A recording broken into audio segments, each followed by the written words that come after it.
करके वेला याद जिंदड़िए रोवेगी, ना बिना दुख वाले हार परोवेगी। करके वेला याद जिंदड़िए रोवेगी, ना बिना दुख वाले हार परोवेगी।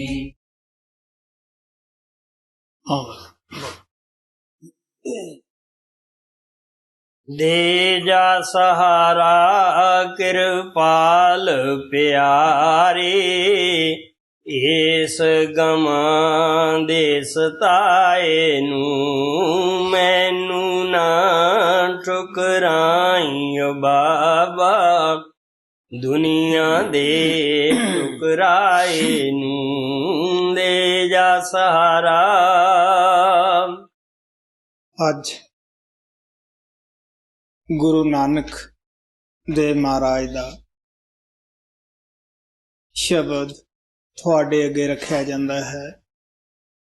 ਗੁਰੂ ਨਾਨਕ ਉਹ ਮਾਲਕ ਹੀ ਇਸ ਸੰਸਾਰ ਵਿੱਚ ਆਏ। 10 ਜਾਮੇ ਉਹਨਾਂ ਨੇ ਆਪਣੀ ਜੋਤ ਇੱਕ ਦੂਸਰੇ ਵਿੱਚ ਰੱਖ ਕੇ ਪ੍ਰਚਾਰ ਕੀਤਾ। ਇਹ ਸ਼ਬਦ ਦੇ ਅੰਦਰ ਆਪ ਖੋਲ ਕੇ ਦੱਸਦੇ ਹੈ ਕਿ ਗੁਰਮੁਖ ਦੇ ਦਿਲ ਵਿੱਚ ਕਿੰਨੀ ਨਿਮਰਤਾ ਹੁੰਦੀ ਹੈ, ਗੁਰਮੁਖ ਬਣਨ ਵਾਸਤੇ ਕਿੰਨਾ ਗੁਣਾਂ ਨੂੰ ਧਾਰਨ ਕਰਨਾ ਚਾਹੀਦਾ ਹੈ, ਔਰ ਇਹ ਦਮ ਮਾਰਨ ਦੀ ਲੈਣ ਨਹੀਂ, ਇਹ ਆਪਣੇ ਆਪ ਨੂੰ ਸੁਧਾਰਨ ਦੀ ਹੈ। ਕਿਸੇ ਦੇ ਐਬ ਦੇਖਣ ਦੀ ਇਹ ਲੈਣ ਨਹੀਂ, ਬਲਕਿ ਆਪਣੇ ਦੇਖ ਕੇ ਛੱਡਣ ਦੀ ਹੈ।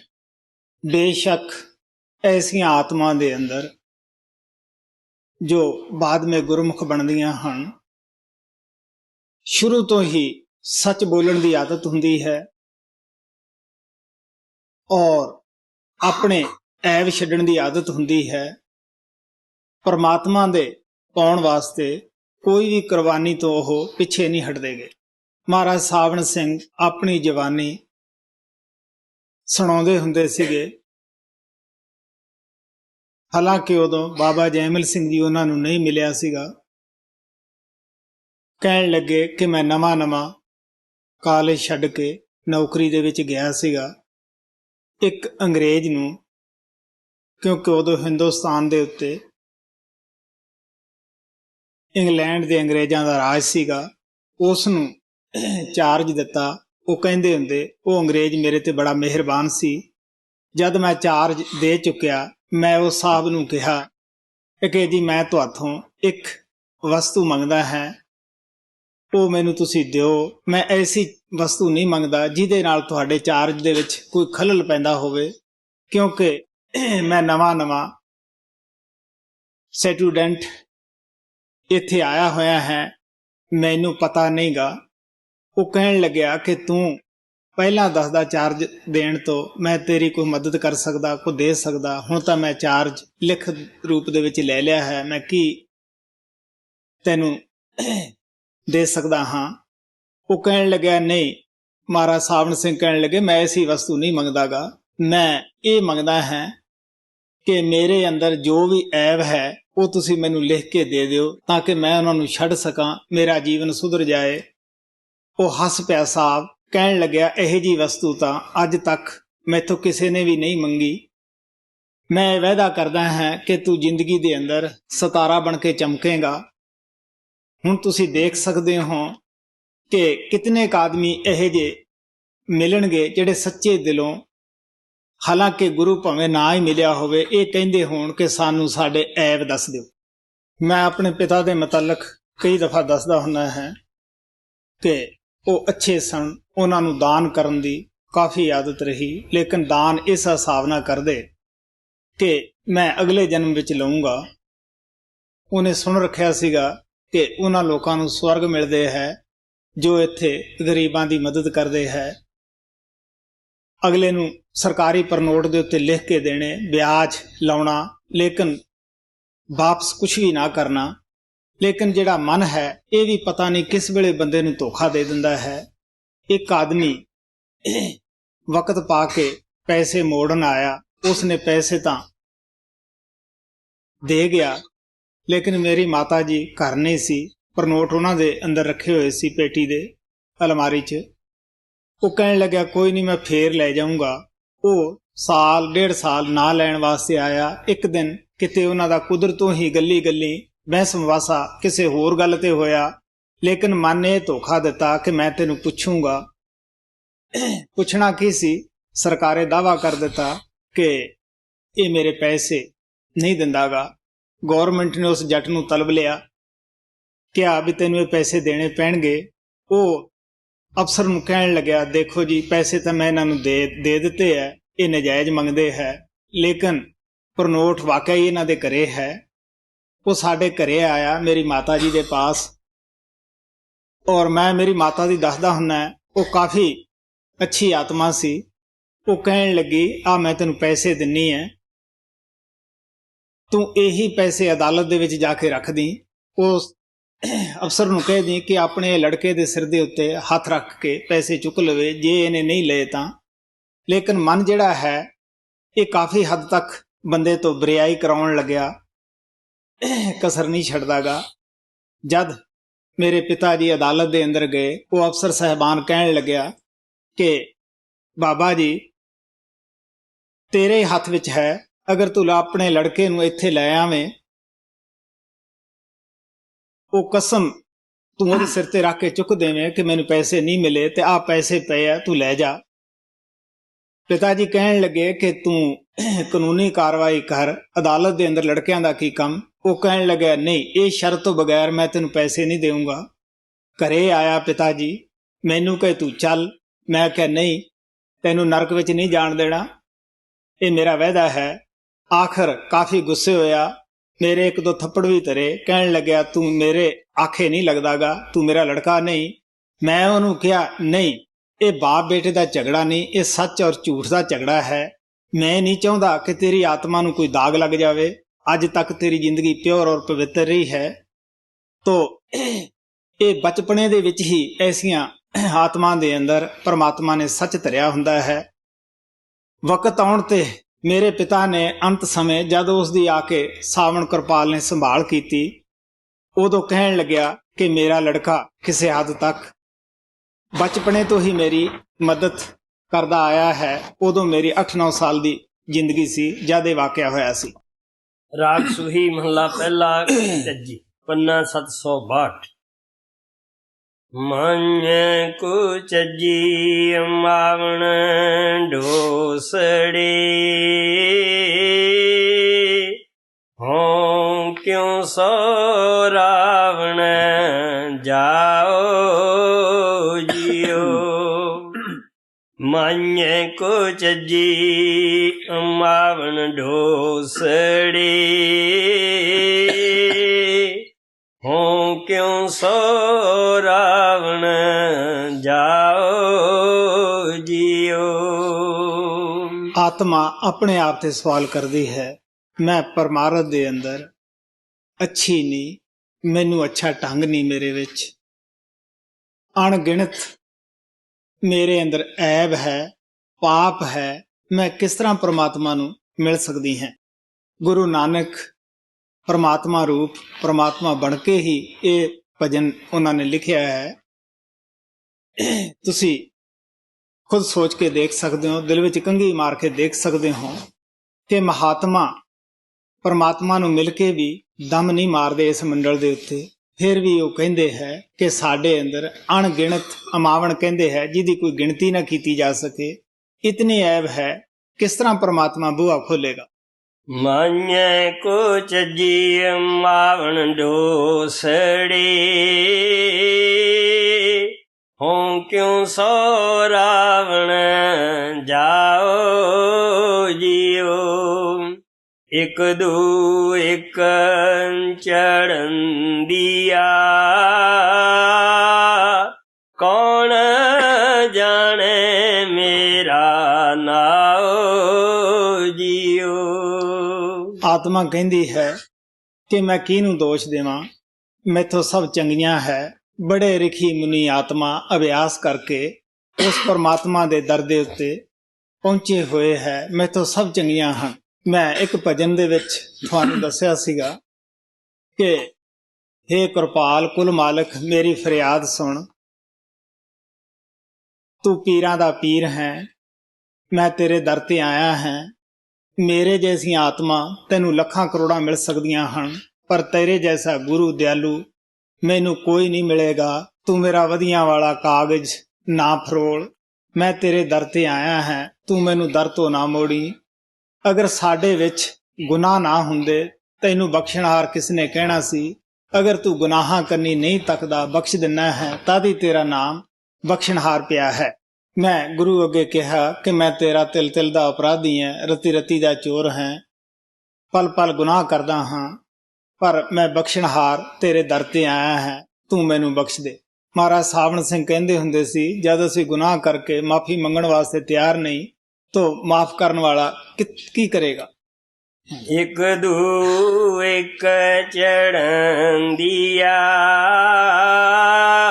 ਕੌਣ ਜਾਣੇ ਮੇਰਾ ਨਾਉ ਜਿਉ। ਜਿਨੀ ਸਖੀ ਸੋਹਰਾਵਿਆ, ਸੇ ਅੰਬੀ ਛਾਵੜੀਏ ਜਿਉ। ਕਹਿੰਦੇ ਜਿਨ੍ਹਾਂ ਨੇ ਮਨ ਦਾ ਸਾਥ ਨਾ ਲਿਆ, ਕੁਰਬਾਨੀ ਕੀਤੀ, ਪਰਮਾਤਮਾ ਨੂੰ ਮਿਲੇ। ਜਦ ਮੈਂ ਉੱਥੇ ਜਾ ਕੇ ਦੇਖੀ ਕਿ ਸੱਚਖੰਡ ਦੇ ਅੰਦਰ ਉਹਨਾਂ ਨੂੰ ਕੀ ਸਹੂਲਤਾਂ ਹਨ ਔਰ ਇਸ ਦੁਨੀਆ ਦੇ ਅੰਦਰ ਵੀ ਪਰਮਾਤਮਾ ਨੇ ਉਹਨਾਂ ਉੱਤੇ ਕਿਤਨੀ ਦਇਆ ਕੀਤੀ ਹੈ। ਅੰਬਾਂ ਦੀ ਛਾਂ ਮਸ਼ਹੂਰ ਹੁੰਦੀ ਹੈ, ਖਾਸ ਕਰਕੇ ਸਾਡੇ ਰਾਜਸਥਾਨ ਦੇ ਅੰਦਰ ਤਾਂ ਵੱਧ ਤੋਂ ਵੱਧ ਇਹਨਾਂ ਦੀ ਕਦਰ ਹੁੰਦੀ ਹੈ। ਕਹਿਣ ਲੱਗੇ ਉਹਨਾਂ ਨੂੰ ਠੰਡੀ ਛਾਂ ਔਰ ਸ਼ਾਂਤਮਈ ਦੇਸ਼ ਪਰਮਾਤਮਾ ਦਿੰਦਾ ਹੈ, ਜੋ ਕੁਰਬਾਨੀ ਕਰਕੇ ਅੰਦਰ ਪਹੁੰਚ ਜਾਂਦੀਆਂ। ਜਿਨੀ ਸਖੀ ਸੋਹਰਾਵਿਆ, ਸੇ ਅੰਬੀ ਛਾਵੜੀਏ ਜਿਉ। ਸੇ ਗੁਣ ਮੰਜਨ ਆਵਨੀ, ਹੋਂ ਕਹਿ ਜੀ ਦੋਸ ਤਰਿਓ ਜਿਉ। ਆਤਮਾ ਕਹਿੰਦੀ ਹੈ ਕਿ ਮੈਂ ਕਿਹਨੂੰ ਦੋਸ਼ ਦੇਵਾਂ। ਜਿਹੜੀਆਂ ਆਤਮਾ ਪਰਮਾਤਮਾ ਨੂੰ ਮਿਲੀਆਂ ਹਨ, ਉਹਨਾਂ ਜੈਸੇ ਮੇਰੇ ਅੰਦਰ ਗੁਣ ਨਹੀਂ, ਮੇਰੇ ਅੰਦਰ ਐਸੇ ਖਿਆਲ ਨਹੀਂ, ਮੇਰਾ ਐਸਾ ਵੇਸ ਨਹੀਂ, ਮੇਰੇ ਅੰਦਰ ਐਸਾ ਢੰਗ ਨਹੀਂ ਜਿਹਦੇ ਨਾਲ ਮੈਂ ਉਸ ਗੁਰੂ ਪਰਮਾਤਮਾ ਨੂੰ ਖੁਸ਼ ਕਰ ਸਕਾਂ। ਸੇ ਗੁਣ ਮੰਨ ਨ ਆਵਨੀ,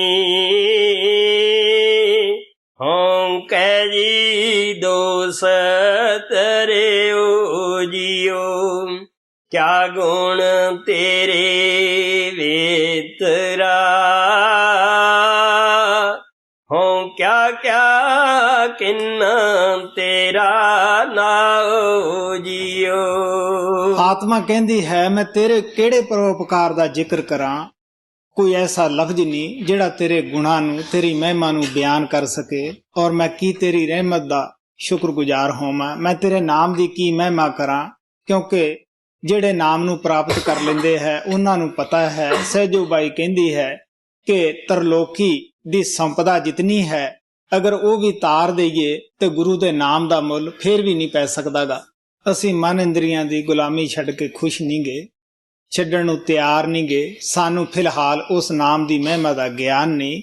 ਕਬੀਰ ਸਾਹਿਬ ਪਰਮ ਸੰਤ ਸਨ, ਉਹਨਾਂ ਨੇ ਕਿਹਾ ਕਹਿਤ ਕਬੀਰ ਨਿਰਧਨ ਹੈ ਸੋਈ, ਜਾਂ ਕੇ ਹਿਰਦੇ ਨਾਮ ਨਾ ਹੋਈ। ਗੁਰੂ ਅਰਜਨ ਦੇਵ ਨੇ ਸੁਖਮਨੀ ਵਿੱਚ ਕਿਹਾ ਹੈ ਹਰ ਧਨ ਕੇ ਭਰ ਲਿਓ ਭੰਡਾਰ, ਨਾਨਕ ਗੁਰ ਪੂਰੇ ਨਿਮਸ਼ਕਾਰ। ਮਹਾਰਾਜ ਸਾਵਣ ਸਿੰਘ ਕਹਿੰਦੇ ਹੁੰਦੇ ਸੀ ਉਹ ਸੱਚੇ ਸ਼ਹਿਨਸ਼ਾਹ ਹੈ ਜਿਨ੍ਹਾਂ ਦੇ ਪੱਲੇ ਨਾਮ ਹੈ। ਕਿਆ ਗੁਣ ਤੇਰੇ ਵੇਤਰਾ, ਹੋਂ ਕਿਆ ਕਿਆ ਕਿੰਨਾ ਤੇਰਾ ਨਾਉ ਜਿਉ। ਇਕਤ ਟੋਲ ਨ ਅੰਬੜਾ, ਹੋਂ ਸਦ ਕੁਰਬਾਨੇ ਤੇਰੇ ਜਾਉ ਜਿਉ। हे सतगुरु, मैं तेरे ते कुर्बान जानी है। जिन्हें एक पाप भी नहीं देखिया, नाम देण लगे ने ਉਹ ਬਖਸ਼ਿਸ਼ ਕੀਤੀ ਕਿ ਜਿਹੜੀ ਅਸੀਂ ਸੋਚ ਵੀ ਨਹੀਂ ਸਕਦੇ ਸੀ, ਜਿਹੜੀ ਬਾਜ਼ਾਰਾਂ 'ਚੋਂ ਮੁੱਲ ਨਹੀਂ ਮਿਲ ਸਕਦੀ ਸੀ, ਕਿਸੇ ਹਕੂਮਤ ਨਾਲ ਅਸੀਂ ਪ੍ਰਾਪਤ ਨਹੀਂ ਕਰ ਸਕਦੇ ਸੀਗੇ। ਇਹ ਤੈਂ ਦਿਆ ਕੀਤੀ, ਆਪਣੀ ਬਖਸ਼ਿਸ਼ ਕੀਤੀ। ਇੱਕ ਟੋਲ ਨਾ ਅੰਬੜਾ ਹੋਂ ਸਦ ਕੁਰਬਾਨ ਤੇਰੇ ਜਾਓ ਜੀਓ। सोयना रूपा रंगला मोती ते माणक जियो। से वस्तु सह देतिया मैं तिन से लाया चित जियो। ਆਤਮਾ ਹੁਣ ਉਸ ਪਰਮਾਤਮਾ ਗੁਰੂ ਦੇ ਅੱਗੇ ਫਰਿਆਦ ਕਰਦੀ ਹੈ, ਤੈਂ ਮੈਨੂੰ ਸੋਨਾ ਦਿੱਤਾ, ਚਾਂਦੀ ਦਿੱਤੀ, ਬੜੀ ਮਾਨ ਵਡਿਆਈ ਦਿੱਤੀ, ਅੱਛੇ ਅੱਛੇ ਮਹੱਲ ਦਿੱਤੇ ਰਹਿਣ ਵਾਸਤੇ। ਮੈਂ ਇਹਨਾਂ ਦੇ ਵਿੱਚ ਦਿਲ ਲਾ ਲਿਆ, ਮੈਂ ਇਹਨਾਂ ਦੇ ਵਿੱਚ ਹੀ ਪਰਚ ਗਈ ਹਾਂ, ਮੈਂ ਤੈਨੂੰ ਭੁੱਲ ਗਈ। ਗੁਰੂ ਅਰਜਨ ਦੇਵ ਜੀ ਮਹਾਰਾਜ ਕਹਿੰਦੇ ਆ, ਦਾਤ ਪਿਆਰੀ ਵਿਸਰਿਆ ਦਾ ਤਾਰਾ। ਮੁਹੰਮਦ ਸਾਹਿਬ ਨੇ ਆਪਦੇ ਸੇਵਕਾਂ ਨੂੰ ਪੁੱਛਿਆ ਸੀਗਾ ਕਿ ਸਭ ਦੱਸੋ ਤੁਹਾਡਾ ਕੀ ਹੈ, ਕਿਉਂਕਿ ਮੁਹੰਮਦ ਸਾਹਿਬ ਦੇ ਦਿਲ 'ਚ ਇਹ ਸੀ ਕਿ ਇਹ ਮੇਰੇ ਪਿੱਛੋਂ ਝਗੜਾ ਨਾ ਕਰਦੇ ਰਹਿਣ, ਕਿ ਮੈਂ ਹੀ ਇਹਨਾਂ ਦੇ ਪਿੱਛੋਂ ਕਲਮਾ ਦੇਣ ਦਾ ਹੱਕਦਾਰ ਹਾਂ, ਇਹਨਾਂ ਦੀ ਜਾਇਦਾਦ ਦਾ ਵਾਰਸ ਹਾਂ। ਕਿਉਂਕਿ ਆਮ ਤੌਰ ਦੇ ਉੱਤੇ ਅਸੀਂ ਲੋਕ ਜਾਇਦਾਦਾਂ ਪਿੱਛੇ ਹੀ ਝਗੜੇ ਖੜੇ ਕਰ ਲੈਂਦੇ ਹਾਂ। ਹਜ਼ਰਤ ਉਮਰ ਉੱਠਿਆ, ਉਹਨੇ ਇੱਕ ਘੰਟਾ ਲਾ ਦਿੱਤਾ ਗਿਣਨ ਵਾਸਤੇ ਕਿ ਮੇਰੇ ਪੁੱਤਰ ਹੈ, ਧੀਆਂ ਹੈ, ਮੇਰੀ ਇਤਨੀ ਦੌਲਤ ਹੈ, ਮੇਰੇ ਇਤਨੇ ਊਂਠ ਹੈ। ਘੰਟਾ ਗਿਣੀ ਗਿਆ।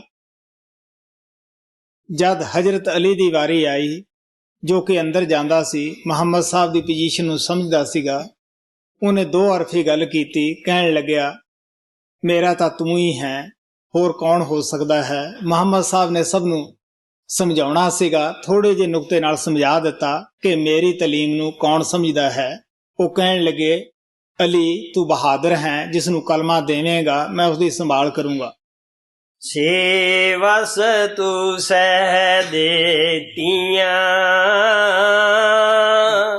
ਮੈਂ ਤਿਨ ਸਿਉ ਲਾਇਆ ਚਿਤ ਜਿਉ।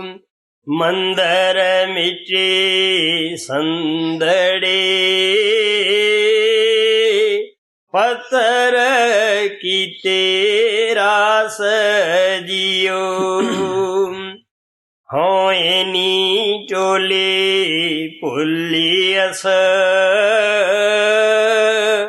ਤਿਸ ਕੰਤ ਨ ਬੈਠੀ ਪਾਸ ਜਿਉ। ਹੁਣ ਆਤਮਾ ਕਹਿੰਦੀ ਹੈ ਕਿ ਮੰਦਰ ਮਹਲ ਜਿਤਨੇ ਵੀ ਹਨ ਇਹ ਕੀਮਤੀ ਪੱਥਰਾਂ ਦੇ ਹਨ। ਆਖਰ ਪੱਤਰ ਹੈ, ਇੱਥੇ ਛੱਡ ਜਾਣੇ ਹੈ, ਮਿੱਟੀ ਦੇ ਬਣੇ ਹੋਏ ਹੈ।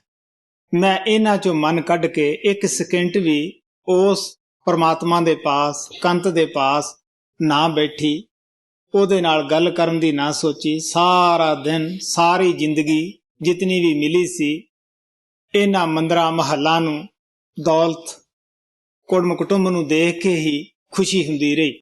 ਮਹਾਤਮਾ ਦੱਸਦੇ ਹੈ, ਕਾਹਨੂੰ ਕਰਦਾ ਮੇਰੀ ਮੇਰੀ 3.5 ਹੱਥ ਧਰਤੀ ਤੇਰੀ, ਓੜਕ ਪਾਉਣੇ 4 ਕਨੇਰੀ, ਜੇਕਰ ਪੈਰ ਪਸਾਰੇ ਤੂੰ।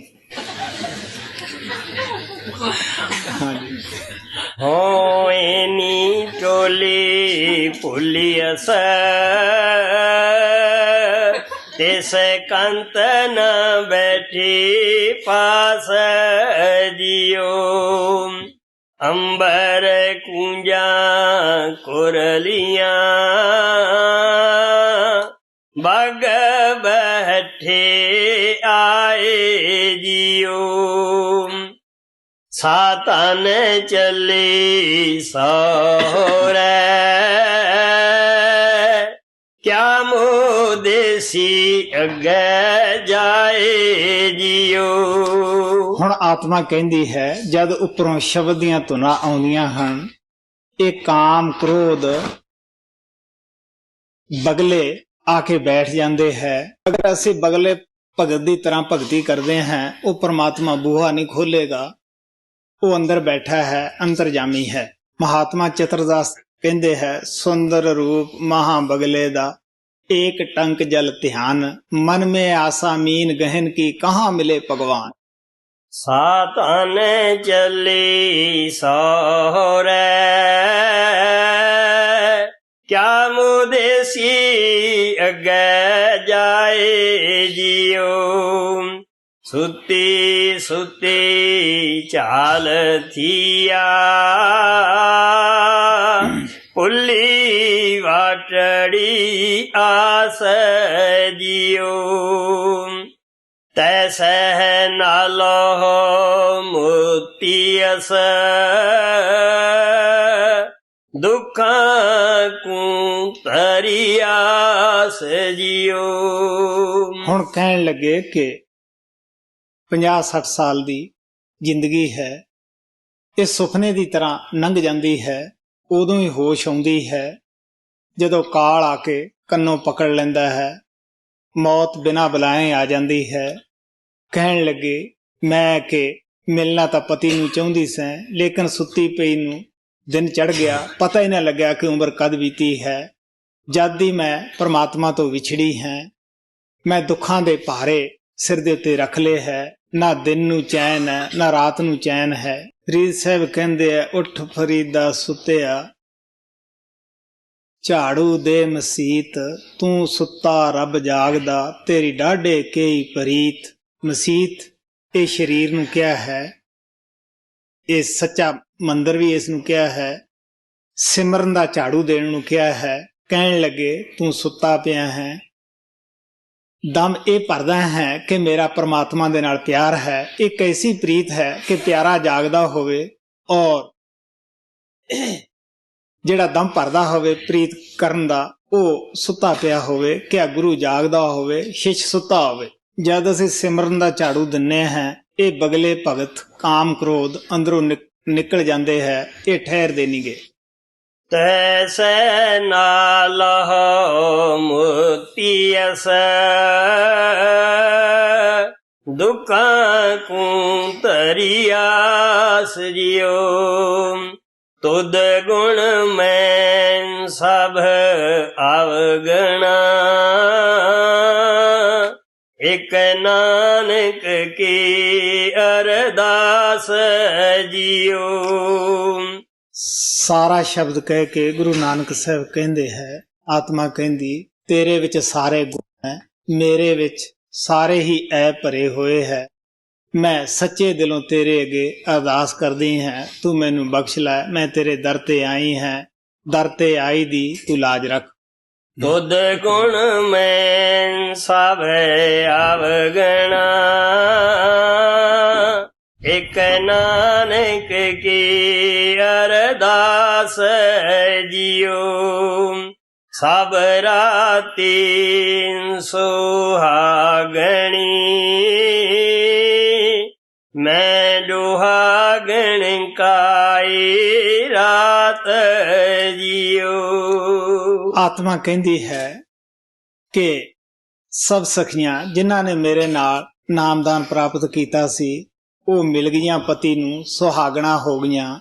ਇੱਕ ਮੈਂ ਹੀ ਐਸੀ ਨਕੰਮੀ ਸੀ ਜੋ ਦੁਹਾਗਣ ਰਹੀ, ਆਪਦੇ ਪਤੀ ਨੂੰ ਖੁਸ਼ ਨਾ ਕਰ ਸਕੀ, ਉਹਨੂੰ ਮਿਲ ਨਾ ਸਕੀ। ਮਹਾਤਮਾ ਦੱਸਦੇ ਹੈ, ਸੱਜਣ ਦਰਸ਼ਨ ਦੇਂਦਾ ਨਾਹੀ, ਰੋ ਰੋ ਕੇ ਮੈਂ ਹਾਰੀ ਐ, ਨਾ ਗੁਣ ਨਾ ਢੰਗ ਪੱਲੇ, ਕਿਕੂ ਲੱਗਾ ਪਿਆਰੀ ਐ। ਸੰਤ ਮਹਾਤਮਾ ਉਸ ਪਰਮਾਤਮਾ ਨੂੰ ਆਪਣਾ ਪਤੀ ਸਮਝਦੇ ਹੈ, ਆਤਮਾ ਨੂੰ ਉਹਦੀ ਇਸਤਰੀ ਸਮਝਦੇ ਹੈ।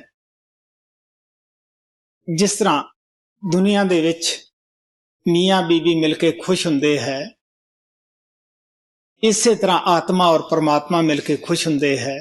ਸੋ ਸਾਨੂੰ ਵੀ ਚਾਹੀਦਾ ਹੈ ਕਿ ਅੰਦਰ ਤਰੱਕੀ ਕਰਨ ਵਾਸਤੇ ਇੱਕ ਇੱਕ ਔਗਣ ਗਿਣ ਕੇ ਛੱਡ ਦਈਏ। ਮਹਾਰਾਜ ਕਿਰਪਾਲ ਨੇ ਬੜੀ ਦਇਆ ਕਰਕੇ ਸਾਨੂੰ ਡਾਇਰੀ ਰੱਖਣ ਦਾ ਢੰਗ ਦੱਸਿਆ, ਮੌਕਾ ਸਮਝਾਇਆ ਕਿ ਤੁਸੀਂ ਆਪਣੇ ਐਬ ਲਿਖੋ।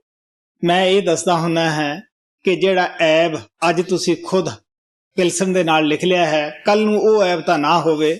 ਬਹੁਤ ਸਾਰੇ ਪ੍ਰੇਮੀਆਂ ਦੀਆਂ ਡਾਇਰੀਆਂ ਦੇਖਣ ਦਾ ਮੌਕਾ ਮਿਲਦਾ ਹੈ। ਆਮ ਤੌਰ ਦੇ ਉੱਤੇ ਉਹੀ ਗਲਤੀ ਦੂਸਰੇ ਦਿਨ ਵੀ ਹੁੰਦੀ ਹੈ, ਮਹੀਨਾ ਪਰ ਉਹੀ ਗਲਤੀਆਂ ਤੁਰੀਆਂ ਜਾਂਦੀਆਂ ਹੈ। ਤੁਸੀਂ ਸੋਚ ਕੇ ਦੇਖ ਸਕਦੇ ਹੋ ਕਿਸ ਤਰ੍ਹਾਂ ਤਰੱਕੀ ਅਸੀਂ ਕਰ ਸਕਦੇ ਹਾਂ। ਜਦ ਰੋਜ਼ ਗਲਤੀ ਅਸੀਂ ਕਰਦੇ ਹਾਂ, ਫੇਰ ਲਿਖ ਲੈਂਦੇ ਹਾਂ, ਫੇਰ ਕਰਦੇ ਹਾਂ, ਫੇਰ ਲਿਖ ਲੈਂਦੇ ਹਾਂ। ਅਸੀਂ ਤਾਂ ਡਾਇਰੀ ਨੂੰ ਵੀ ਇੱਕ ਰਸਮੋ ਰਿਵਾਜ ਬਣਾ ਲਿਆ ਹੈ।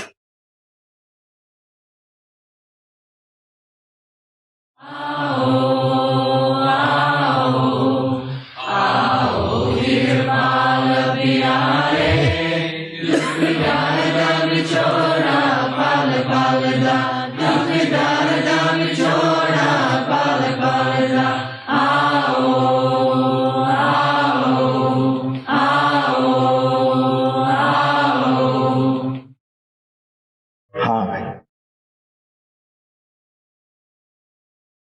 प्यारे महाराज जी, मैं आपको कुछ बताना चाहती हूँ। बोगोटा के अंदर हर महीने का आखिरी सत्संग वीडियो का होता है। सितंबर 1985 में जब मैं वीडियो का सत्संग देख रही थी, मैं टेलीविजन के बहुत नज़दीक बैठी थी, आपकी तरफ बहुत ही प्यार से देख रही थी और मैं रो रही थी आपके दर्शनों के लिए। नेड़े आइए।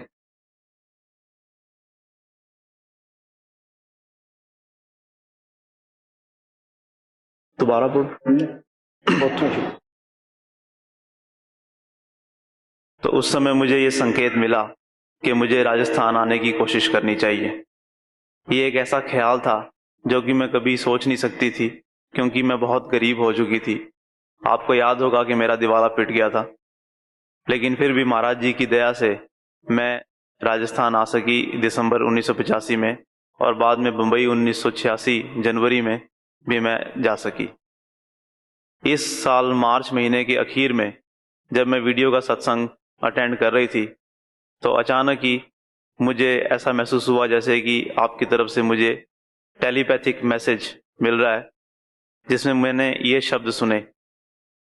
आप ये कह रहे थे कि मैं चाहता हूं कि तुम बंगलोर जुलाई में आओ। मैंने अपने बारे में सोचे बिना उसी समय जवाब दिया, लेकिन मेरे लिए ये बहुत मुश्किल है, बहुत खर्चीली यात्रा है, इस समय यात्रा करना मुश्किल है। तो आपकी आवाज़ ने जवाब दिया बहुत जल्दी ही, जो काम और पैसा मैं तुम्हें दे रहा हूं वो फिर किस लिए है। इतना ही कुछ हुआ, बहुत तेजी से 1 सेकंड के अंदर ये सब कुछ हो गया। और आपकी आवाज़ ने जो शब्द पैसे के लिए इस्तेमाल किया वो स्पेनिश के अंदर था। हालांकि सारा कुछ जो कुछ भी आपने बोला स्पेनिश में था, लेकिन जो शब्द आपने पैसे के लिए इस्तेमाल किया वो मैं कभी इस्तेमाल नहीं करती हूँ। सत्संग के बाद में मैंने सोचा कि मैं अपनी तरफ से पूरी कोशिश करूँगी यहाँ जाने की, और ऐसा हुआ कि मुझे आने के लिए जगह भी मिल गई और बहुत कम, बहुत रियायती दरों पर मुझे टिकट भी मिल गई, और सब कुछ इस यात्रा के अंदर बहुत ही आराम से हो गया और मैं यहाँ पे आ गई हूँ। मैं जानती हूँ कि आपकी मौज के बिना कुछ भी नहीं होता, लेकिन फिर भी मैं चाहूँगी कि आप इस तजर्बे के बारे में, इन सारी बातों के बारे में क्या कहना चाहते हैं, जो संदेश मुझे मिला उसके बारे में आपका क्या कहना है। दूसरी बात मैं ये जानना चाहती हूँ कि क्या सत्संगियों को ये बात बतानी ठीक रहेगी। मैं आपकी दया के लिए जो आपने मुझ पर की है बहुत बहुत आपकी आभारी हूँ। यहाँ आने के लिए मैं आपकी बहुत आभारी हूँ।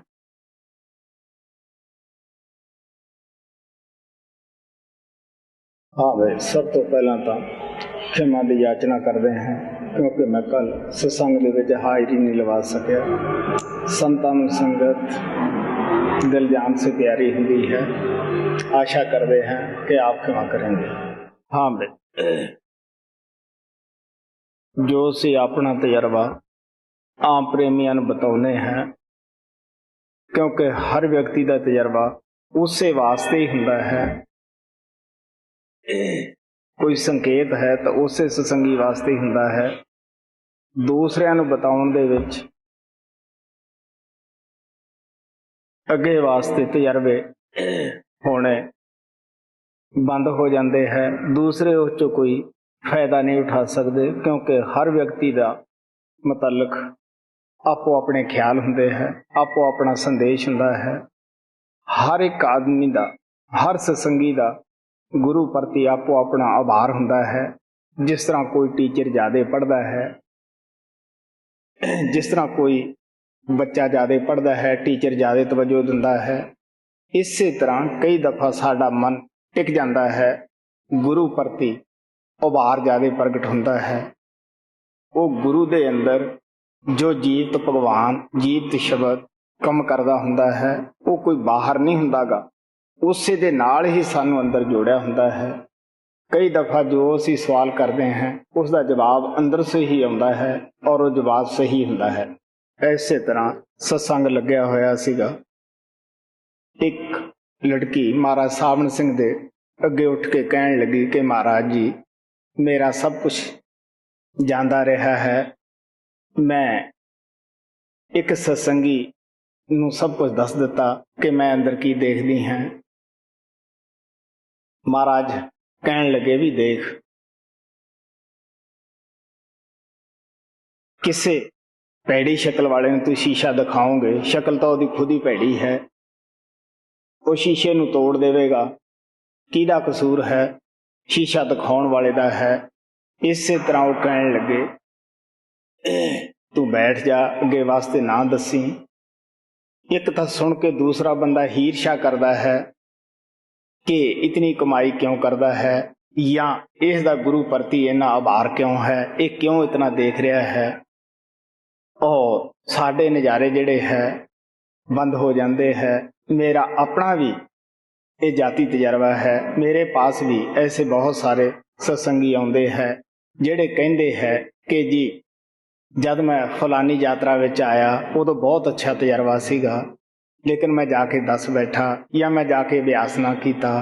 ਹੁਣ ਤੁਸੀਂ ਸੋਚ ਕੇ ਦੇਖ ਸਕਦੇ ਹੋ ਕਿ ਉਹ ਮੇਰਾ ਕਸੂਰ ਹੈ ਜਾਂ ਉਹਨਾਂ ਪ੍ਰੇਮੀਆਂ ਦਾ ਹੈ। ਅਗਰ ਤੁਹਾਡੇ ਕੋਲੇ ਹੀਰੇ ਹਨ, ਰਤਨ ਹਨ, ਜੇ ਤੁਸੀਂ ਉਸ ਦੀ ਪ੍ਰਦਰਸ਼ਨੀ ਲੋਕਾਂ ਦੇ ਕੋਲੇ ਕਰੋਗੇ, ਹੋ ਸਕਦਾ ਹੈ ਕਿਸੇ ਨੂੰ ਹੀਰ ਖਾ ਉੱਠੇ ਕਿ ਇਤਨਾ ਧਨ ਕਿਉਂ ਲਈ ਬੈਠਾ ਹੈ, ਜਾਂ ਚੋਰਾਂ ਨੂੰ ਪਤਾ ਲੱਗ ਜਾਵੇ, ਉਹ ਚੋਰੀ ਹੋ ਜਾਵੇ। ਤੁਹਾਡੇ ਪੱਲੇ ਸਵਾਏ ਪਛਤਾਣੇ ਤੋਂ ਕੁਛ ਨਹੀਂ ਪਏਗਾ ਕਿ ਨਾਮ ਹੀ ਐਸੀ ਦੌਲਤ ਹੈ, ਕਿ ਅਨੁਭਵ ਹੀ ਐਸੀ ਦੌਲਤ ਹੈ ਕਿ ਜਿਹੜੀ ਅਸੀਂ ਲੋਕਾਂ ਨੂੰ ਦੱਸਦੇ ਫਿਰੀਏ। ਹਾਂ, ਦੂਸਰੀ ਬਾਤ ਇਹ ਹੈ ਕਿ ਸੰਤ ਬਾਣੀ ਮੈਗਜ਼ੀਨ ਦੇ ਅੰਦਰ ਪਹਿਲਾ ਹੀ ਸੰਦੇਸ਼ ਪਹਿਲੇ ਟੂਰ ਦਾ ਛਪਿਆ ਹੋਇਆ ਹੈ, ਜਿਹੜਾ ਮੈਂ ਕਿਹਾ ਸੀਗਾ ਕਿ ਕਿਸੇ ਸੰਤ ਵਾਸਤੇ ਕਿਸੇ ਵੀ ਭਾਸ਼ਾ ਨੂੰ ਬੋਲ ਲੈਣਾ ਕੋਈ ਮੁਸ਼ਕਿਲ ਨਹੀਂ ਹੁੰਦਾ ਗਾ।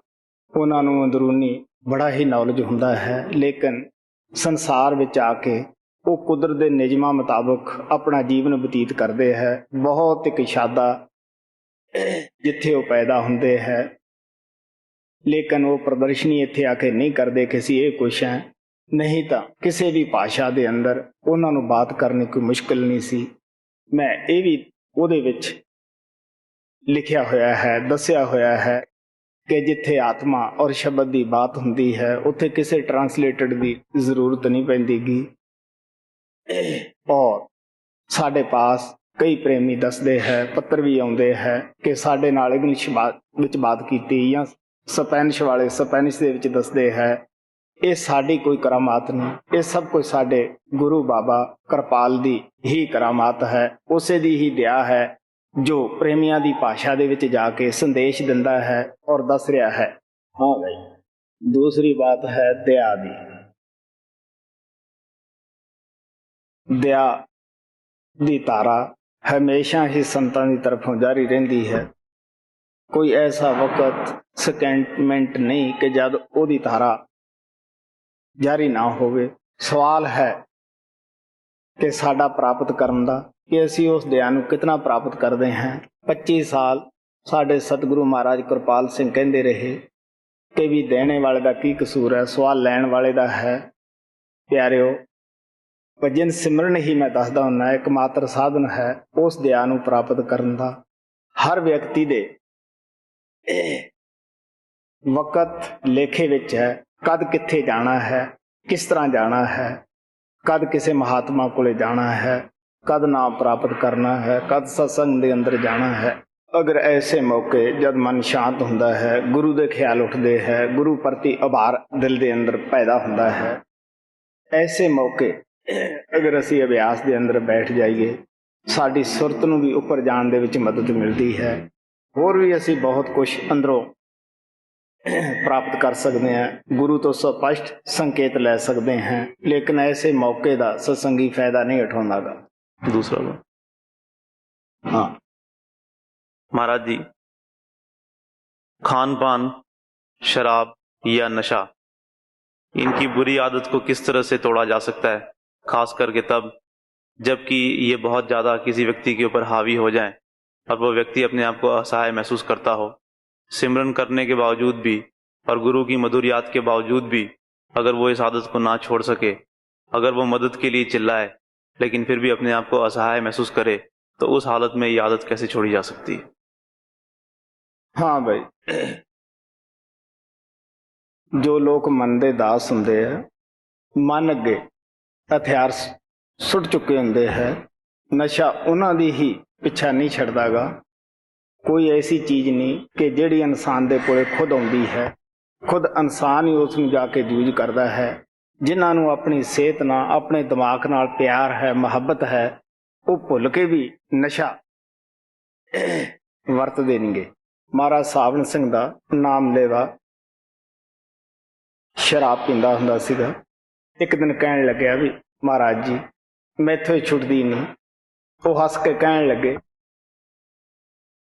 कि तू नहीं छड्डदा जां ये नहीं छुटदी, ये तां छुट्टण नूं चाहुंदी है, कदे तेरे कोल खुद आई, तू खुद ही इस नूं जाके लियाउणा है, पीना है। वो कहण लगे देख, जो लोग शराब पीण दी आदत पा बैंदे है, शराब नूं याद करन नाल ही उन्हां दी सवा हथ दी लाल डिग पैंदी है और फौरन उस ख्वाहिश नूं जाके वो पूरा करदे है। गुरु नानक देव दे पास बाबर बादशाह आया। बाबर बादशाह नूं भंग खाण दी आदत सी, वैसे वो अच्छा सूरमा सी और आम तौर दे उत्ते पिछले जमानिਆਂ ਦੇ ਵਿੱਚ ख्याल ਸੀगा कि साधु संत भंग खा के ही सुरती लाਉਂਦੇ है, क्योंकि ਜਿਹੜੇ लोग नशिਆਂ ਦਾ विस्तार करते है और नशे लोगों के अंदर फैलाते है, वो खास करके यह जिहियां गल्लां फैलाते है कि नशे नाल बड़ी मन नूं शांति आउंदी है और नशा पी के दुनिया भुल जाईदी है। तो बाबर बादशाह ने भी जद अहमनाबाद दे विच आया, क्योंकि गुरु नानक नूं उत्थे अहमनाबाद दे विच कैद कर लिया सीगा, चक्कियां पिहा रहे सन और किसी ने दसिया कि महाराज जी उन्हां दे विच एक कामल फकीर भी तुसी कैद कीता होया है,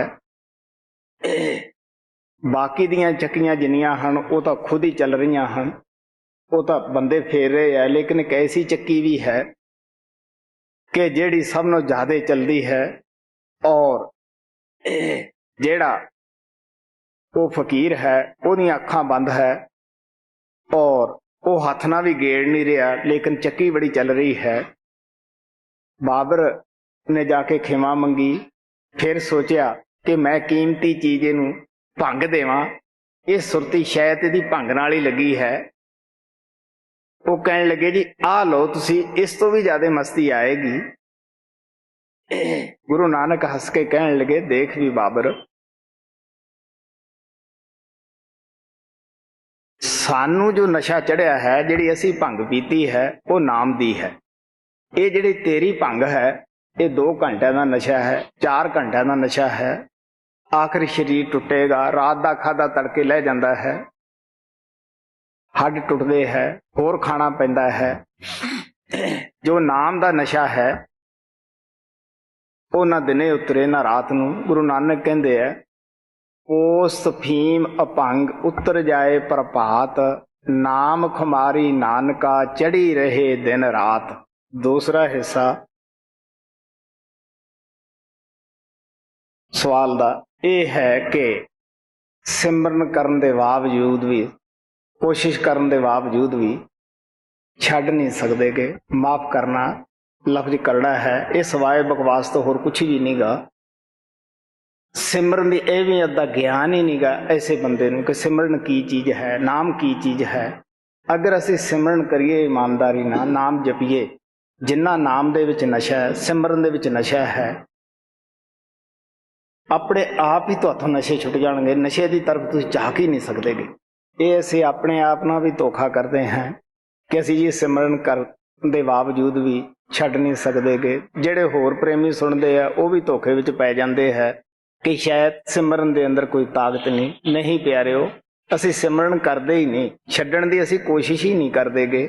ਜਿਹਨੂੰ ਆਪਣੀ ਸਿਹਤ ਨਾਲ ਪਿਆਰ ਨਹੀਂਗਾ, ਮੁਹੱਬਤ ਨਹੀਂ ਗੀ, ਆਪਣੇ ਦਿਮਾਗ ਨਾਲ ਮੁਹੱਬਤ ਨਹੀਂ, ਸਿਰਫ ਉਹ ਹੀ ਆਦਮੀ ਨਸ਼ੇ ਯੂਜ਼ ਕਰਦੇ ਹੈ। ਆਪ ਲੋਕਾਂ ਨੂੰ ਪੰਜ ਨਾਮ ਦਾ ਸਿਮਰਨ ਮਿਲਿਆ ਹੈ, ਪੂਰੇ ਗੁਰੂ ਤੋਂ ਮਿਲਿਆ ਹੈ, ਉਹਦਾ ਤਪ ਤਿਆਗ ਇਹਦੇ ਪਿੱਛੇ ਕੰਮ ਕਰਦਾ ਹੈ। ਲੇਕਿਨ ਮੈਨੂੰ ਦੋ ਸ਼ਬਦ ਦਾ ਭੇਦ ਜਦ ਬਾਬਾ ਬਿਸ਼ਨ ਦਾਸ ਤੋਂ ਮਿਲਿਆ ਸੀਗਾ, ਉਸ ਵਕਤ ਦੀ ਸਾਡੀ ਇੱਕ ਘਟਨਾ ਸੀ। ਮੇਰੇ ਕੋਲ ਇੱਕ ਪ੍ਰੇਮੀ ਹਰ ਰੋਜ਼ ਆਉਂਦਾ ਹੁੰਦਾ ਸੀਗਾ ਔਰ ਮੈਂ ਆਮ ਤੌਰ ਦੇ ਉੱਤੇ ਖੁੱਲੇ ਦਿਲ ਨਾਲ ਗੱਲਾਂ ਕਰਦਾ ਹੁੰਦਾ ਸੀਗਾ ਔਰ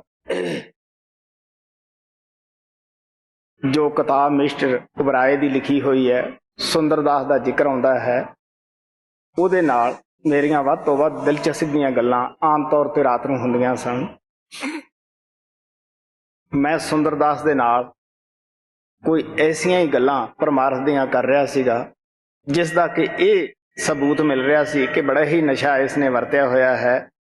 ਉਹ ਜਿਹੜਾ ਕਈ ਸਾਲ ਤੋਂ ਰੋਜ਼ ਸ਼ਰਧਾ ਰੱਖ ਕੇ ਆ ਰਿਹਾ ਸੀਗਾ, ਮੈਨੂੰ ਉਸ ਦਿਨ ਕੋਈ ਪਤਾ ਨਾ ਲੱਗਿਆ ਕਿ ਮੇਰੇ ਪਾਸ ਕੋਈ ਬੰਦਾ ਆਇਆ ਹੈ। ਉਹ ਆ ਕੇ ਬੈਠ ਗਿਆ, ਕਹਿਣ ਲੱਗਿਆ ਵੀ ਅੱਜ ਇਹਨਾਂ ਦੀ ਜ਼ਰੂਰ ਸ਼ਰਾਬ ਪੀਤੀ ਹੈ ਜਾਂ ਨਸ਼ਾ ਪੀਤਾ ਹੋਇਆ ਹੈ ਜਿਹੜੇ ਐਸੀਆਂ ਗੱਲਾਂ ਕਰ ਰਹੇ ਹੈ। ਮਾਲਕ ਦੀ ਮੌਜ, ਉਹ ਘੰਟਾ ਡੇਢ ਘੰਟਾ ਉਸੇ ਤਰ੍ਹਾਂ ਬੈਠਾ ਰਿਹਾ। ਆਖਰ ਸੋਚਿਆ ਵੀ ਨਸ਼ਾ ਤੇ ਇੰਨੇ ਚਿਰ 'ਚ ਟੁੱਟ ਜਾਂਦਾ ਹੈ, ਇਹਨਾਂ ਨੇ ਪੀਣਾ ਸੀਗਾ। ਅਗਰ ਇਹ ਪੀਂਦੇ ਹੁੰਦੇ, ਉਹ ਘਰ ਨੂੰ ਚਲਿਆ ਗਿਆ। ਆਸੇ ਪਾਸੇ ਉਹਨੇ ਹੋਰ ਸ਼ੀਸ਼ੀਆਂ ਸ਼ਾਸ਼ੀਆਂ ਮੰਜੇ ਦੇ ਥੱਲੇ ਨਿਗਾਹ ਮਾਰੀ। ਤੜਕੇ ਆ ਕੇ ਉਸਨੇ ਖਿਮਾ ਮੰਗੀ, ਕਹਿਣ ਲੱਗਿਆ ਮੈਂ ਤੁਹਾਡੇ ਤੇ ਬੜਾ ਉਹ ਭਾਅ ਲਿਆਂਦਾ। ਤੁਸੀਂ ਹੁਣ ਸੋਚ ਸਕਦੇ ਹੋ, ਦੋ ਸ਼ਬਦ ਦਾ ਸਿਮਰਨ ਕਰਨ ਵਿੱਚ ਅਗਰ ਇਤਨਾ ਨਸ਼ਾ ਹੈ ਤਾਂ ਜਿਹਨੂੰ ਪੰਜ ਨਾਮ ਦਾ ਸਿਮਰਨ ਅਗਰ ਕਰ ਰਿਹਾ ਹੈ ਉਸ ਨੂੰ ਕਿਤਨਾ ਹੋ ਸਕਦਾ ਹੈ। ਸੁੰਦਰਦਾਸ ਦੀ ਕਹਾਣੀ ਇਹ ਸਾਡਾ ਆਪ ਦੀ ਜੀਵਨ ਘਟਨਾ ਹੈ। ਉਹਦੀ ਸਾਰੀ ਲੱਤ ਸੜ ਗਈ ਸੀਗੀ ਔਰ ਉਸ ਨੂੰ ਪਤਾ ਨਹੀਂ ਲੱਗਿਆ ਸੀਗਾ। ਜਦ ਅਸੀਂ ਅਭਿਆਸ 'ਚ ਉੱਠੇ ਸੀ, ਸੁੰਦਰਦਾਸ ਨੇ ਇਹ ਕਿਹਾ ਜਿੰਨਾ ਅੱਜ ਰਸ ਅਭਿਆਸ 'ਚੋਂ ਆਇਆ ਇਤਨਾ ਕਦੇ ਵੀ ਨਹੀਂ ਆਇਆ ਸੀ। ਤੋ ਸਿਮਰਨ ਹੈ ਇਸ ਦਾ ਨਾਂ ਕਿ ਜੁੜ ਜਾਵੇ ਆਪਣੀ ਖਬਰ ਨਾ ਆਪਣੇ ਜਿਸਮ ਦੀ ਖਬਰ। ਐਸੇ ਲੋਕਾਂ ਵਾਸਤੇ ਗੁਰੂ ਨਾਨਕ ਨੇ ਕਿਹਾ ਸੀਗਾ ਜਿਹੜੇ ਇਹ ਕਹਿੰਦੇ ਅਸੀਂ ਸਿਮਰਨ ਕਰਦੇ ਹਾਂ ਔਰ ਨਸ਼ੇ ਵੀ ਪੀਨੇ ਹੈ। ਗੁਰੂ ਨਾਨਕ ਕਹਿੰਦੇ ਐਸੇ ਲੋਕ ਇਸ ਤਰ੍ਹਾਂ ਹੈ, ਗੱਲੀ ਹੋਂ ਸੁਹਾਗਣ ਭੈਣੇ ਕੰਤ ਨ ਕਬਹੂ ਮੈਂ ਮਿਲਿਆ, ਕੰਤ ਨ ਕਬਹੂ ਮੈਂ ਡਿਠਾ, ਨੰਨਾ ਨਾਹੇ ਭੋਗ ਨਿਤ ਭੋਗੈ ਨਾ ਡਿਠਾ ਨਾ ਸੰਭਲਿਆ, ਗੱਲੀ ਹੋਂ ਸੁਹਾਗਣ ਭੈਣੇ ਕੰਤ ਨ ਕਬਹੂ ਮੈਂ ਡਿਠਾ। ਹਾਂ, ਹਰ ਵਿਅਕਤੀ ਨੂੰ ਆਦਤ ਛੱਡਣ ਨਾਲ ਹੀ ਛੁੱਟਦੀ ਹੈ ਔਰ ਛੱਡ ਦੇਣੀ ਚਾਹੀਦੀ ਹੈ, ਕਿਉਂਕਿ ਬੁਰੀ ਆਦਤ ਦਾ ਆਖਰ ਬੁਰਾ ਹੀ ਨਤੀਜਾ ਨਿਕਲਦਾ ਹੈ। ਸਤਸੰਗੀ ਨੂੰ ਖਾਸ ਕਰਕੇ ਅੱਛੀ ਸਿਹਤ ਦੀ ਬੜੀ ਜ਼ਰੂਰਤ ਹੈ, ਕਿਉਂਕਿ ਤੁਹਾਡੀ ਅੱਛੀ ਸਿਹਤ ਹੋਏਗੀ, ਤੁਹਾਡੇ ਖਿਆਲ ਅੱਛੇ ਹੋਣਗੇ, ਤੁਸੀਂ ਜ਼ਿਆਦਾ ਚਿਰ ਅਭਿਆਸ ਅੰਦਰ ਬੈਠ ਸਕੋਗੇ, ਜ਼ਿਆਦਾ ਤੁਸੀਂ ਆਪਣੇ ਆਪ ਨੂੰ ਇਕਾਗਰ ਕਰ ਸਕੋਗੇ। ਨਾਮ ਦੀ ਅਹਿਮੀਅਤ ਨੂੰ, ਨਾਮ ਦੇ ਨਸ਼ੇ ਨੂੰ ਸਤਸੰਗੀ ਨੂੰ ਸਮਝਣਾ ਚਾਹੀਦਾ ਹੈ। ਵੱਧ ਤੋਂ ਵੱਧ ਕੋਸ਼ਿਸ਼ ਕਰਨੀ ਚਾਹੀਦੀ ਹੈ ਅੰਦਰ ਜਾ ਕੇ ਸ਼ਬਦ नाम ਦੇ ਨਾਲ जुड़ने ਦੀ। हाँ दो ही। अच्छा। बाबा सोमनाथ जी के बारे में आप कुछ बताना चाहेंगे? हाँ भाई, बाबा सोमनाथ बारे जिन्ना कि मैं जानदा सीगा उन्ना कि मैं पहले ही दस दिता है। वो तुसी हमेशा पढ़ते ही हुंदे हैं। इदों वध मैनू बाबा सोमनाथ की जानकारी नहीं।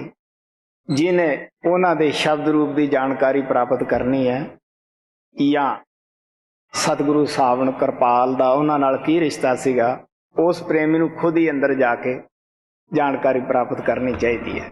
ਮੈਨੂੰ ਇੰਨੀ ਜਾਣਕਾਰੀ ਹੈ ਕਿ ਅਗਰ ਉਹ ਮਹਾਨ ਆਤਮਾ ਇਸ ਸੰਸਾਰ ਵਿੱਚ ਨਾ ਆਉਂਦੀਆਂ, ਆਪ ਦਾ ਪਿਆਰ ਨਾ ਸਾਨੂੰ ਬਖਸ਼ਦੀਆਂ, ਅੱਜ ਆਪਾਂ ਇਕੱਠੇ ਨਾ ਹੁੰਦੇ। ਉਹਨਾਂ ਦੀ ਦਇਆ ਤੋਂ ਬਗੈਰ ਆਪਾਂ ਭਗਤੀ ਨਾ ਕਰ ਸਕਦੇ।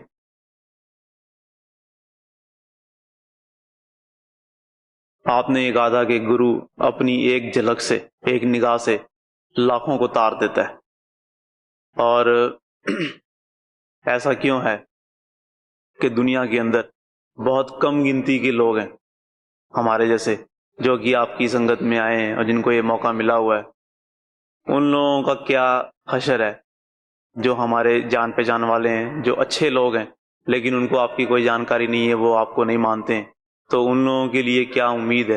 आपने ये भी कहा था कि काल जो है वो आत्माओं को निचले जामों में भेजता है और काल हमेशा उनको बख्श करता है, खाता रहता है। तो जो हमारी जान पहचान के लोग हैं, जिनको हम जानते हैं कि वो अच्छे लोग हैं, लेकिन वो संत मत में नहीं, आपके पास नहीं आए, तो उन लोगों के लिए क्या उम्मीद है? हाँ भाई,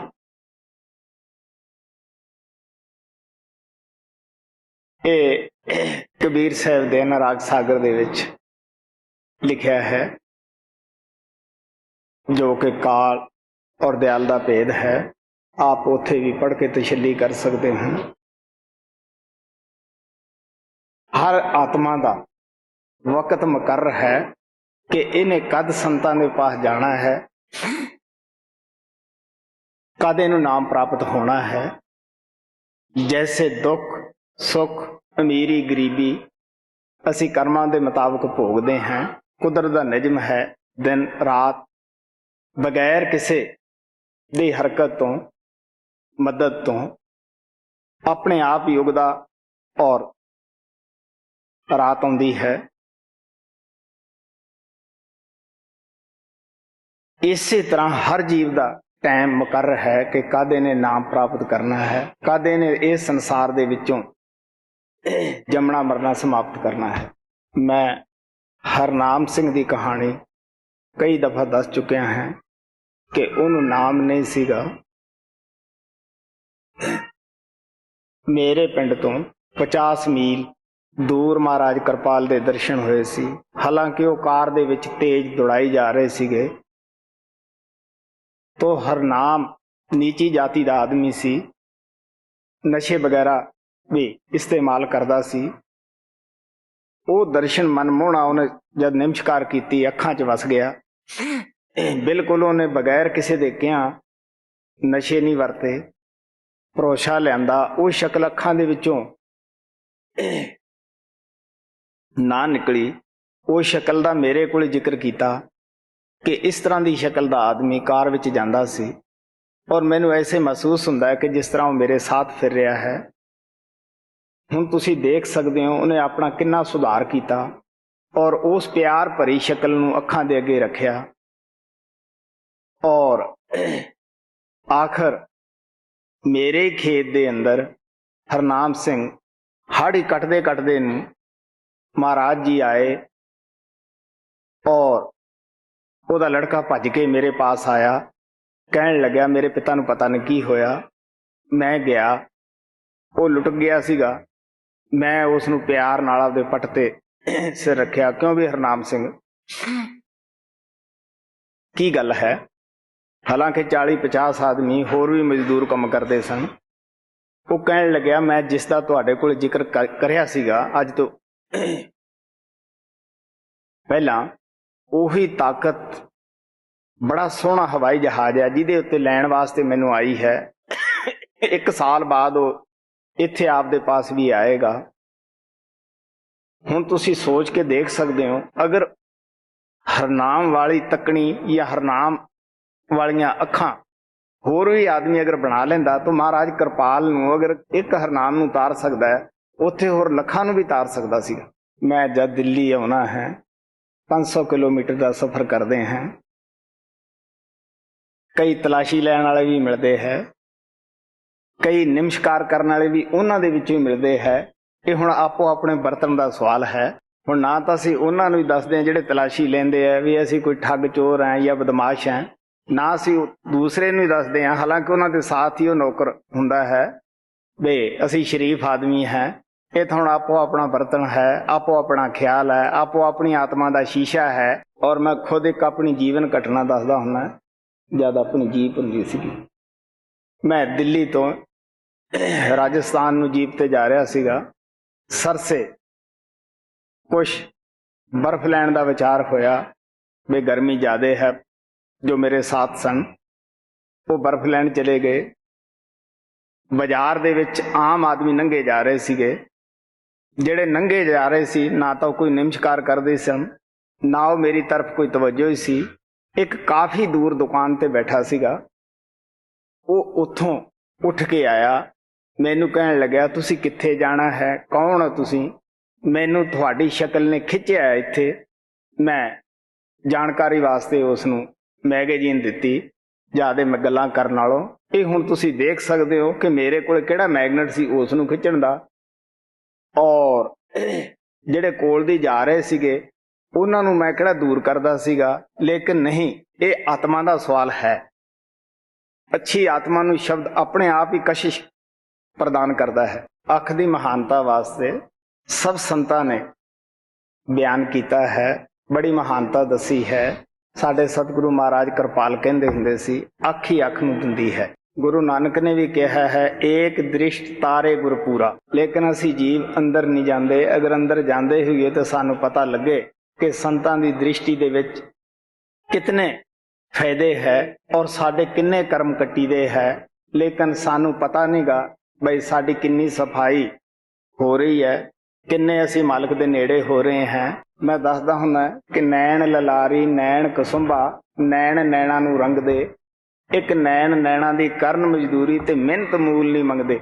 ਸੰਤ ਸਤਿਗੁਰੂ ਸੰਸਾਰ ਵਿੱਚ ਬੜੀ ਖੁੱਲੀ ਨਜ਼ਰ ਲੈ ਕੇ ਆਉਂਦੇ ਆ, ਖੁੱਲਾ ਦਿਲ ਲੈ ਕੇ ਆਉਂਦੇ ਹੈ। ਲੱਖਾਂ ਕੀ, ਮੈਂ ਤਾਂ ਇਹ ਕਹਿਣਾ ਸਾਰਾ ਸੰਸਾਰ ਹੀ ਅਗਰ ਸ਼ਰਧਾ ਲੈ ਕੇ ਆ ਜਾਵੇ ਉਹ ਸਾਰੇ ਸੰਸਾਰ ਨੂੰ ਹੀ ਲਿਜਾ ਸਕਦੇ ਹੈ। ਲੇਕਿਨ ਅਸੀਂ ਜੀਵ ਕਿਹਦੇ ਕਰਮ ਲਿਆਈਏ? ਬੜੀ ਬੜੀ ਚੋਟੀ ਦੇ ਮਹਾਤਮਾ ਆਏ, ਗੁਰੂ ਨਾਨਕ 10 ਗੁਰੂ ਹੋਏ, ਕਬੀਰ ਸਾਹਿਬ ਆਏ, ਸਾਡੇ ਸਤਿਗੁਰੂ ਆਏ। ਤੁਸੀਂ ਦੇਖ ਸਕਦੇ ਹੋ ਕਿਤਨੇ ਇੱਕ ਆਦਮੀ ਹੈ ਜਿਨ੍ਹਾਂ ਨੇ ਫਾਇਦੇ ਉਠਾਏ। ਗਿਣਤੀ ਗਿਣੀ ਜਾ ਸਕਦੀ ਹੈ। ਕੋਈ ਦੁਨੀਆ ਤਾਂ ਹੈ ਨਹੀਂ, ਦੁਨੀਆ ਤਾਂ ਅਰਬੋਂ ਦੀ ਤਾਦਾਦ ਵਿੱਚ ਹੈ। ਮਹਾਰਾਜ ਸਾਵਣ ਸਿੰਘ ਸਤਸੰਗ ਵਿੱਚ ਦੱਸਦੇ ਹੁੰਦੇ ਸੀ, ਉਹਨਾਂ ਦੀ ਇੱਕ ਰਿਸ਼ਤੇਦਾਰੀ ਚੋਂ ਚਾਚਿਆਂ ਦੇ ਥਾਂ ਲੱਗਦਾ ਸੀ। ਉਹਦੇ ਘਰ ਵਾਲੀ ਨੂੰ ਤਾਂ ਨਾਮ ਸੀਗਾ। ਉਹ ਹਮੇਸ਼ਾ ਕਹਿੰਦੀ ਹੁੰਦੀ ਸੀ, ਡੇਰੇ ਚੱਲੋ, ਸਤਸੰਗ ਸੁਣੋ, ਮਹਾਰਾਜ ਤੋਂ ਨਾਮ ਲਿਆਓ। ਹੁਣ ਉਸ ਨੂੰ ਲੋਕ ਲਾਜ ਸੀਗੀ ਕਿ ਮੈਂ ਤਾਂ ਉਸ ਤੋਂ ਬੜਾ ਲੱਗਦਾ ਹੈ, ਰਿਸ਼ਤੇਦਾਰੀ 'ਚ ਚਾਚਾ ਲੱਗਦਾ ਹਾਂ, ਹੋਰ ਤਾਂ ਉਹਦਾ ਕੋਈ ਬਹਾਨਾ ਨਾ ਚੱਲਦਾ। ਇਹ ਕਹਿ ਦੇਣਾ ਕਿ ਮੇਰਾ ਕੋਟ ਨਹੀਂ ਬਣਿਆ ਜੇ, ਮੇਰਾ ਆਹ ਕੁਛ ਤਿਆਰ ਨਹੀਂਗਾ, ਹਾਂ ਦੂਸਰੇ ਮਹੀਨੇ ਆਪਾਂ ਚੱਲਾਂਗੇ ਸਤਸੰਗ ਦੇ ਉੱਤੇ। ਉਹ ਬਹਾਨਿਆਂ ਤੇ ਕੰਮ ਚਲਾਉਂਦਾ ਰਿਹਾ। ਜਦ ਮੌਤ ਆਈ, ਘਰ ਵਾਲੀ ਨੂੰ ਕਹਿਣ ਲੱਗਿਆ, ਦੇਖ ਜਮਦੂਤਾਂ ਨੇ ਮੇਰਾ ਪਿੰਡਾ ਸਾੜਤਾ ਔਰ ਮੇਰੇ ਹੱਥ ਸਾੜ ਰਹੇ ਹੈ।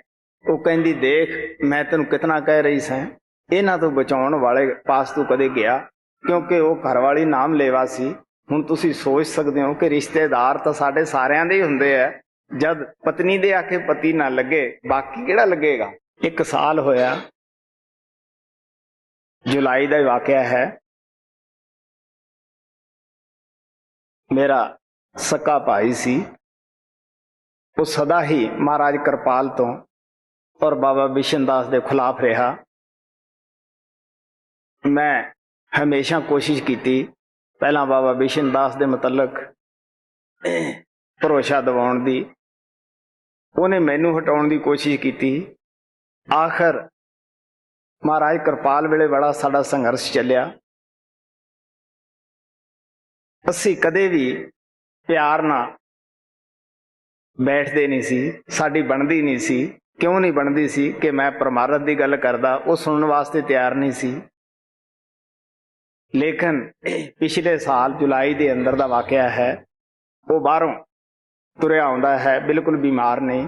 ਘਰੇ ਆ ਕੇ ਬੈਠਾ ਹੀ ਹੈ। ਕਹਿਣ ਲੱਗਿਆ 4 ਕਸਾਈ ਆ ਗਏ, ਮੈਨੂੰ ਉਹਨਾਂ ਨੇ ਫੜ ਲਿਆ ਹੈ। ਉਹ ਕਹਿਣ ਲੱਗੇ ਘਰ ਦੇ ਕਿ ਕਸਾਈ ਕਿਹੇ ਜੇ ਹੈ। ਅੱਜ ਕੱਲ ਤਾਂ ਉਹ ਇਲਾਕਾ ਪਾਕਿਸਤਾਨ ਦੇ ਵਿੱਚ ਹੈ ਔਰ ਕਸੂਰ ਦੇ ਕਸਾਈ ਸਾਡੇ ਪੰਜਾਬ ਦੇ ਵਿੱਚ ਮਸ਼ਹੂਰ ਹੁੰਦੇ ਸੀਗੇ।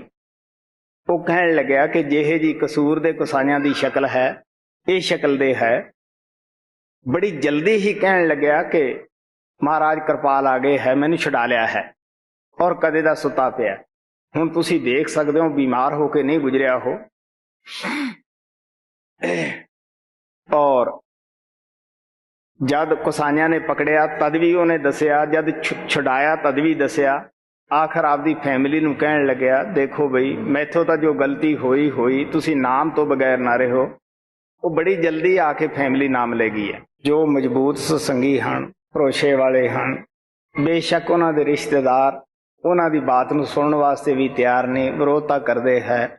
ਲੇਕਿਨ ਮੈਂ ਇਹ ਵਾਅਦੇ ਨਾਲ ਬਾਤ ਕਹਿਣਾ ਹੈ ਕਿ ਸਤਸੰਗੀ ਦਾ ਪੰਛੀ ਵੀ ਇਨਸਾਨੀ ਜਾਮੇ ਤੋਂ ਥੱਲੇ ਨਹੀਂ ਜਾਏਗਾ ਔਰ ਉਹਨਾਂ ਬੰਦਿਆਂ ਦਾ ਆਖਰ ਭਲਾਈ ਹੋਏਗਾ, ਇਨਸਾਨੀ ਜਾਮੇ ਤੋਂ ਥੱਲੇ ਨਹੀਂ ਜਾਣਗੇ। ਕਿਉਂਕਿ ਕਿਤੇ ਨਾ ਕਿਤੇ ਉਹ ਵੀ ਦਿਲ ਦੇ ਵਿੱਚ ਖਿਆਲ ਕਰਦੇ ਹੈ ਕਿ ਸਾਡਾ ਰਿਸ਼ਤੇਦਾਰ ਜਿਸ ਬੰਦੇ ਦੀ ਗੱਲ ਕਰਦਾ ਹੈ ਆਖਰ ਹੈ ਕੁਛ ਜਿਹੜਾ ਉਸ ਦੇ ਨਾਲ ਇਤਨਾ ਪਿਆਰ ਕਰਦਾ ਹੈ। ਪੱਛਮ ਦੇ ਅੰਦਰ ਜਦ ਮੈਂ ਜਾਣਾ ਹੈ ਬਹੁਤ ਸਾਰੇ ਸਤਸੰਗੀਆਂ ਦੇ ਰਿਸ਼ਤੇਦਾਰ, ਕਈ ਬੱਚਿਆਂ ਦੀਆਂ ਮਾਤਾ ਵੀ ਆ ਜਾਂਦੀਆਂ ਹਨ, ਪਿਤਾ ਵੀ ਆ ਜਾਂਦੇ ਹਨ। ਉਹ ਇਸ ਕਰਕੇ ਆਉਂਦੇ ਹੈ ਕਿ ਦੇਖੀਏ ਤਾਂ ਸਹੀ ਉਹ ਕੈਸਾ ਹੈ ਜਿਹਦੀ ਇਹ ਇਸ ਤਰ੍ਹਾਂ ਪਿਆਰ ਨਾਲ ਭਗਤੀ ਕਰਦੇ ਹੈ। ਉਹ ਆ ਕੇ ਬੋਲਦੇ ਆ ਕਿ ਅਸੀਂ ਤੁਹਾਨੂੰ ਦੇਖਣ ਆਏ ਆ ਪਰ ਅਸੀਂ ਤੁਹਾਨੂੰ ਮੰਨਦੇ ਨਹੀਂ।